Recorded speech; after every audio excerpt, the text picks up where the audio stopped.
안녕하십니까? 오늘은 과제탐구제 8회차 특강인 비교과 시간을 활용한 과제탐구 두 번째 시간입니다.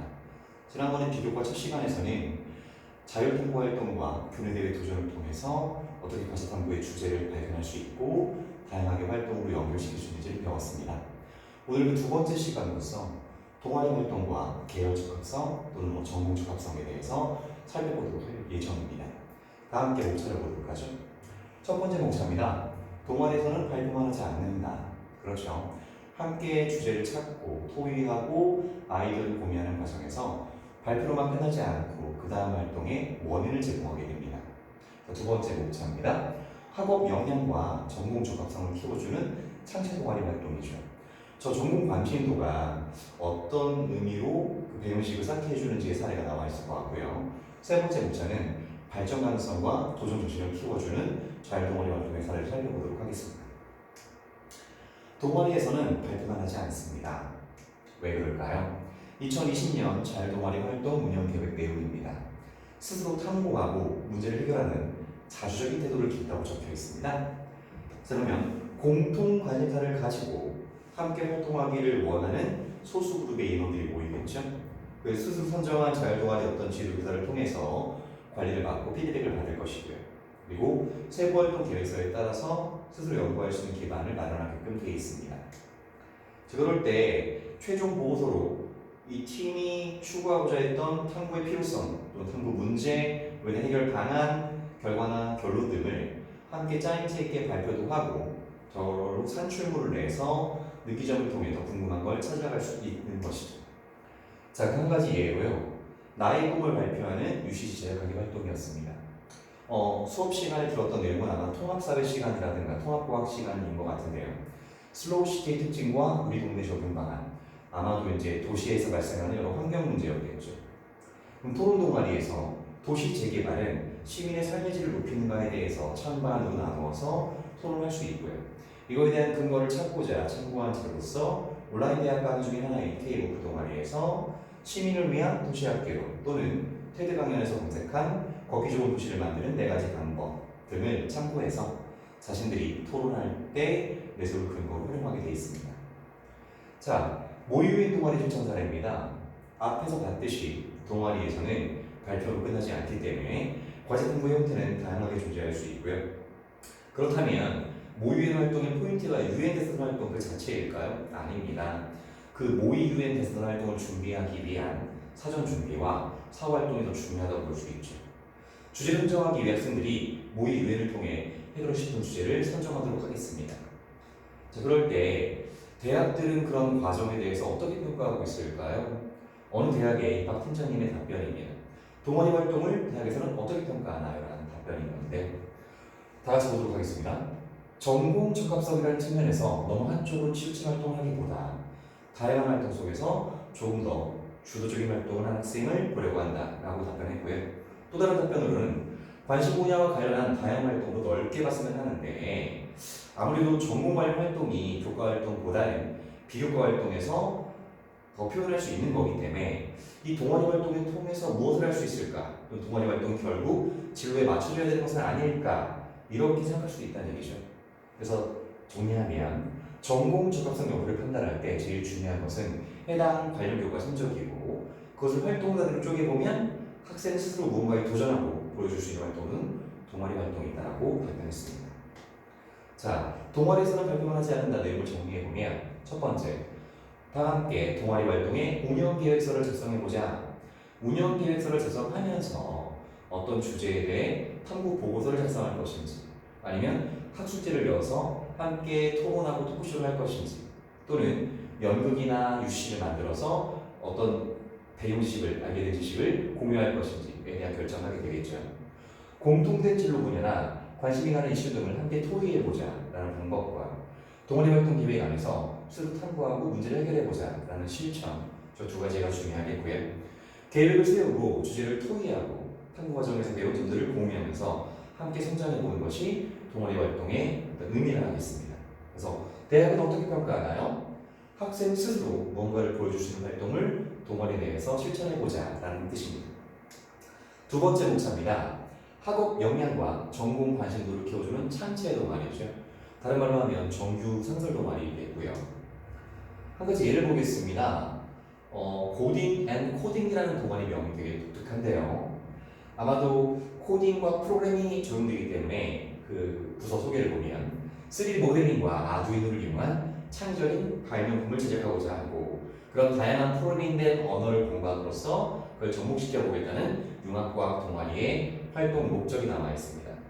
자, 1번 보시면 3D 모델링을 이용한 실생활에 사용 가능한 물품을 제작해보자. 또 아두이노와 마이크로비트를 이용한 실생활의 발명품을 제작해보자. 그러기 위해서 파이썬과 C와 같은 프로그래밍 언어를 다 함께 학습해보자 라고 적혀 있고요. 자세하게 주요 활동 내용이 있고 연계 독서 활동이 있습니다. 인상 깊었던 건 인간 대 기계라든가 미래를 바꾼 9가지 알고리즘처럼 저 동아리 활동 틈틈이 독서 활동으로 서로 알게 된 것들을 공유한다는 게 좀 독특했고요. 연구 주제를 보도록 하겠습니다. 아두이노와 3D 모델링 생활에 적용하기 위한 방법들. 자신만의 작품을 각각 제작하여 함께 피드백을 받자라고 되어 있고요. 보시면 12월달 학술발표 대회가 있는데요. 발표 주제로는 아두이노와 3D 모델링을 이용한 생활에 필요한 발명품을 구현해보자 라고 적혀 있습니다. 자, 그러기 위해서 1차 시부터 10차 시까지의 동아리의 활동 운영 계획서의 사례입니다. 다 함께 천천히 살펴봐 주시고요. 아두이노의 기본법, 아두이노를 이용한 LED 만들기, 조도 센서로 신호등 만들기 등이 나와 있네요. 다음 사례입니다.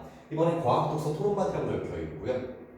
이 부서는 과학 고전과 현대에 소개된 책들을 함께 읽고 토론과 글쓰기를 통해서 알게 된 지식을 나누는 동아리입니다.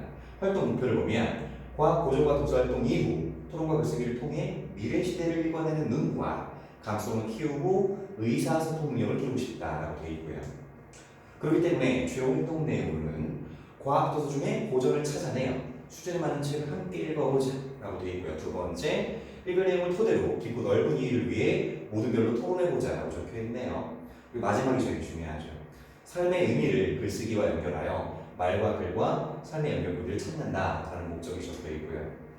그러기 위해서 1회차부터 10회차까지 동아리 활동 내용의 운영 활동의 사례가 나와 있고요. 역시 인상 깊었던 건 5차 시에 있는 선정된 도서 읽기, 그리고 토론 발제 및 질문 게임지를 활용한 내용 탐색, 토론 심화 주제 선정 및 자유토론 진행이 눈에 들어왔습니다. 이처럼 아까 봤던 코딩 동아리이건 과학 독서 토론반이건 구체적인 활동 운영 내용이 중요하다는 점을 알 수 있었고요. 나눔이라는 동아리입니다. 진로와 연계된 재능 나눔이라는 동아리인 것 같고요. 활동의 목표는 교내에서 사용하지 않는 혹은 사용 빈도가 적은 공간을 활용해서 학생 소통의 문화 공간 만들기라고 적혀 있네요. 일종의 학교 생활 속에서 체인지 메이커라고 볼 수 있는 것이죠. 그럼 어떤 나눔을 하는지 살펴보도록 하겠습니다. 교과별 이동 수업 감소 및 학생 수 감소로 인해 생겨나는 빈 교실, 또 활용하지 않는 지하 공간을 학생 소통의 공간으로 만들어가자는 프로젝트고요. 학창 시절 기억에 남는 공간을 만들기 위한 의견을 모읍니다. 설문조사하겠죠. 도서관 지하 빈 교실을 활용해서 학생들의 소통의 문화 공간을 만들어 보자는 아주 독특한 목표가 있고요. 그러기 위해서 세부적인 방안으로 지역 아동 대상으로 여러 가지 멘토링을 하거나 함께 과학 실험을 하거나 그런 나눔 활동을 할 수 있다는 거. 사회복지 진로 챕터에 지역 주민과 공부블루문을 커피 나눔 활동을 통해서 함께 소통하겠다는 거 적혀 있고요. 문화예술활동 진로, 경영, 경제 진로, 즉 다양한 학생 간의 의견을 섞어서 어떤 북카페라든가 운영해 보면서 저렇게 비어있는 공간을 지역 시민들과의 소통 또는 지역 아동들에 대한 멘토링으로 활용하겠다는 취지가 보입니다. 그러기 위한 1에서부터 14시까지 활동 내용이 적혀 있고요. 재학생 의견 수렴의 설문지를 2번이나 하네요. 설문 내용을 참고해서 실행 계획을 수립하고요. 학생 문화 공간을 개방한 다음에 그 개방에 따른 피드백도 받게 됩니다. 이후에 또 다르게 리메이크해서 학생 문화 공간을 새롭게 바꾸고 싶다는 얘기인 것 같고요. 자, 이처럼 어떠십니까? 이런 전체 동아리에서 또 한 번의 모의된 동아리 추천 사례가 나왔는데요. 아까 봤던 코딩 또는 과학 독서 토론 동아리, 재능 나누기 하는 동아리 등 이런 동아리들에서는 주제를 선정할 때 어떻게 토의를 했느냐, 그게 참 중요하다는 걸 알 수 있겠죠. 그래서 마찬가지입니다. 학생들이 가장 관심 가졌던 주제는 미세먼지 문제였어요. 그걸 위한 국제적 논의였고요. 그럴 때 각국의 대단한 역할을 맡은 독일, 일본, 시리아, 벨기에 등등의 학생들의 그룹이 있을 겁니다. 관련 자료를 조사하기 위해서 현재 유엔에서 환경이나 미세먼지 일관에 진행하고 있는 사항들을 함께 조사했고요. 이렇게 모니터링을 통해서 유엔 홈페이지에서 각국의 언어로 번역한 자료들을 참고했다는 뜻입니다. 자, 보시면 유엔 사이트에서 대기 오염을 검색한 모습이 눈에 띄고요. 팀원들은 미세먼지와 직접적 관련은 없어 보이더라도 환경과 관련된 다양한 자료들을 모두 찾았다고 적혀 있습니다. 그 중에 독일팀은 이기벽이라는 즉 시티트리죠. 친환경 소재를 조사했고요. 벨기에 팀은 정부의 환경 가이드라인 발표를 정책을 준비했다는 얘기고요. 시리아 팀은 현재 화학 발전으로 인해 미세먼지 심각한 자국의 상황을 번역했다고 나와 있습니다. 이처럼 공통된 진로 관심 분야에서 무엇에 도전할 수 있는지를 고민해보는 게 중요한 것이고요. 전공 관련된 독서 활동 후 토론과 글쓰기를 할 수 있다. 그걸 통해서 과학기술과 사회현상을 융합적으로 바라보는 관점을 기를 수 있다는 점. 가치를 변화시키는 공간 디자인과 창의적인 발명품도 만들 수 있다. 아까 나눔이 기억하시죠? UC 발표 등을 통해서 주어진 문제 상황도 해결해보자 라는 목적의식이 보입니다. 이렇게 학업 역량과 전공 감시도를 키워주시는 청취 동아리에서는 교과 지식들을 심화 확장하기 위한 자료조사 더하기 진로 분야의 이슈들 중에서 공감되는 주제를 탐구해본다. 이 두 가지 토끼를 잡을 수 있다는 말이겠죠. 다음 목차로 넘어가겠습니다. 이 세 번째 목차는 발전 가능성과 도전 의식을 키워주는 자율동아리라고 적혀 있는데요. 창체 동아리와는 어떤 차이점이 있을까요? 아마도 스스로의 기획력이겠죠. 자, 봅시다. 수학적 상상력을 주제로 연구하고 토론하는 동아리입니다. 이 동아리 원들은요, 토론을 통해서 수학 문제 해결 방법을 찾아내야 하고요. 창의적인 수학 게임을 새롭게 개발하는 활동을 하고 있습니다. 특히 동아리 주제통보 발표 대회라는 교내 활동을 준비하는 케이스였는데요. 2학기 말 교내에서 개최되기 때문에 관심 있는 소주를 미리 정하고 무려 7, 8개월 동안 연구한 뒤에 수학 담당 교사들 앞에서 발표하는 형식이네요. 자, 이름을 보겠습니다. 도전 곤룰벤이라고 적혀 있고요. 선배가 후배를 지도한다. 그리고 모의고사 수학 영역의 심화 문제를 응용한 게임을 만든다. 예를 들어 수학 암호나 넌센스 문제를 풀고요. 방송 프로그램인 더 지니어스에 나와 있는 해당 게임을 만들어 보기도 하고요. 다비치 코드 등의 수학 관련 보드 게임을 실제 찾아보고 활동을 기획합니다. 즉, 단순히 수학 공식을 외우는 것을 멈추는 게 아니라 공식을 더 확장한 뒤에 그걸 생활 속의 실생활 사례로 연결해 보는 거죠. 그랬을 경우 그 학생 같은 경우는 자기소개서 1번 문항에 그런 심화적인 지식의 확장 활동을 아마 넣었을 겁니다. 자, 사례입니다.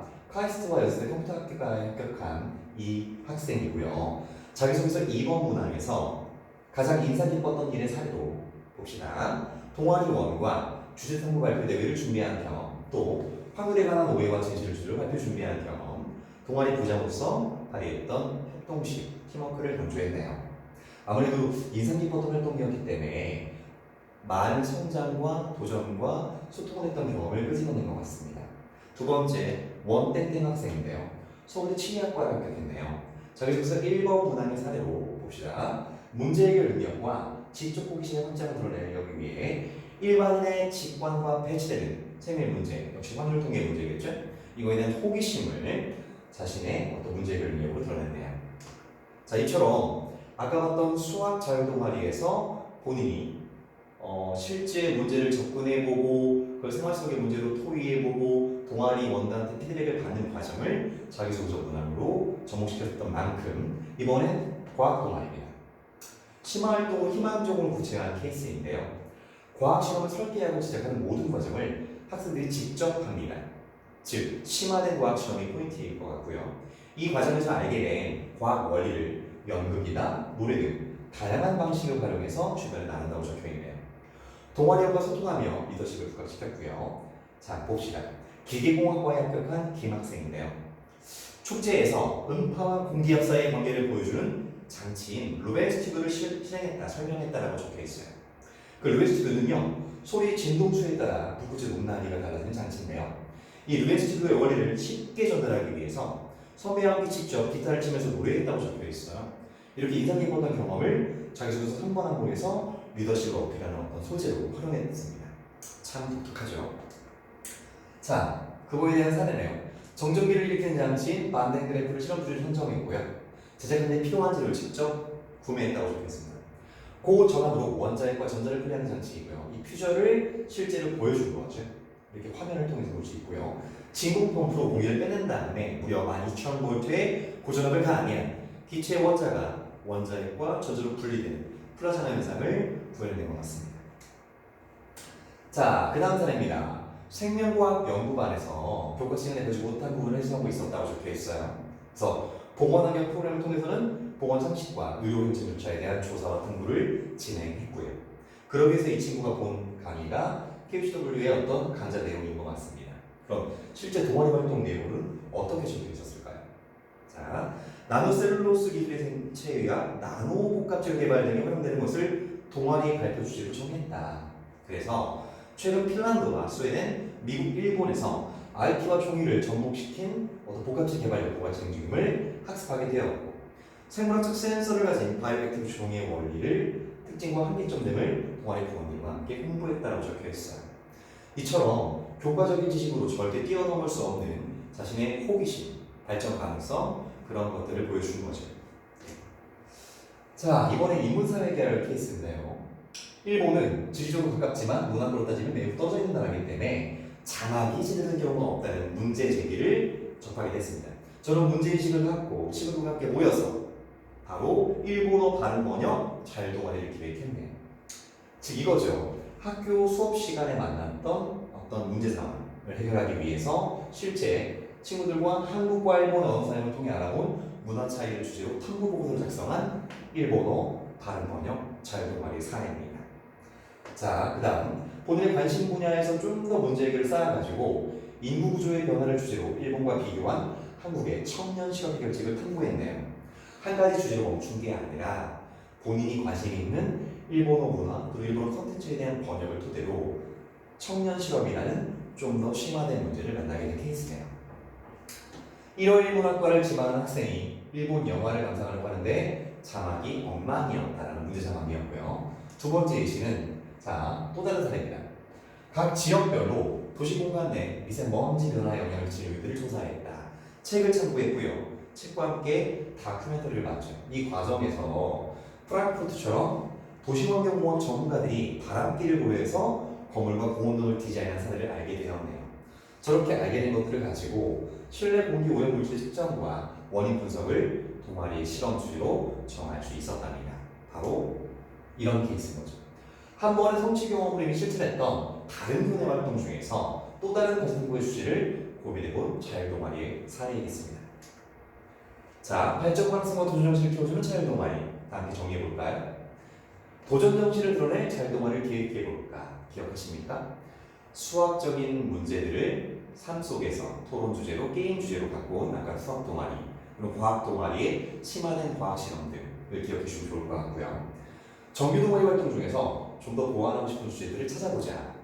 관심 있는 소주를 정한 뒤 과제 탐구의 과정을 설계해보자고 적혀있네요.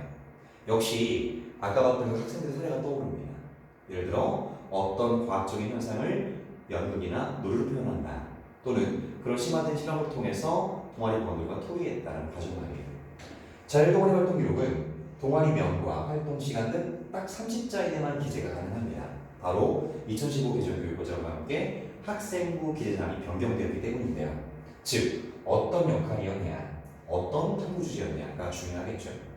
다른 교내 활동들을 통해 탐구해본 이미 배웠거나 이미 실천해본 경험 중에서 한 번 더 평가를 받고 싶다 또는 또 한 번 도전하고 싶다 그런 활동들을 만날 수 있는 아주 좋은 기회가 될 것 같습니다.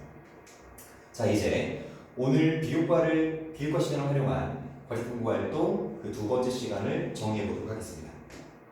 첫 번째, 동아리 활동에 대한 대학들의 평가에서 근거는 다양하죠. 그냥 학업 역량만 있는 것도 아니고 전공 적합성만 있는 것도 아니고요. 여러 가지 호기심 해결, 팀워크, 리더십, 소통하는 능력, 관찰하는 능력까지요. 두 번째입니다. 동아리 활동 운영을 부원들과 함께 기획하면서 동아리 활동 운영 계획서를 계획해보자. 아까 창체 동아리 활동들 사례 기억해 주시면 좋을 것 같고요. 창체 동아리에서 학업 역량과 전공에 대한 공부를 길러보자. 그리고 마지막으로 자율동아리에서 도전 가능한 과제 탐구의 심화적인 주제들을 찾아보자라는 게 오늘 비교과 시간을 활용한 과제 탐구 시간의 중요한 내용들이었습니다. 자, 이렇게 오늘 과제 탐구 8차 실습강을 마치도록 하겠습니다. 다음 차시는 토론을 통해서 과제 공부의 오해를 푸는 토크 시간이고요. 목차는 이렇게 되어 있습니다.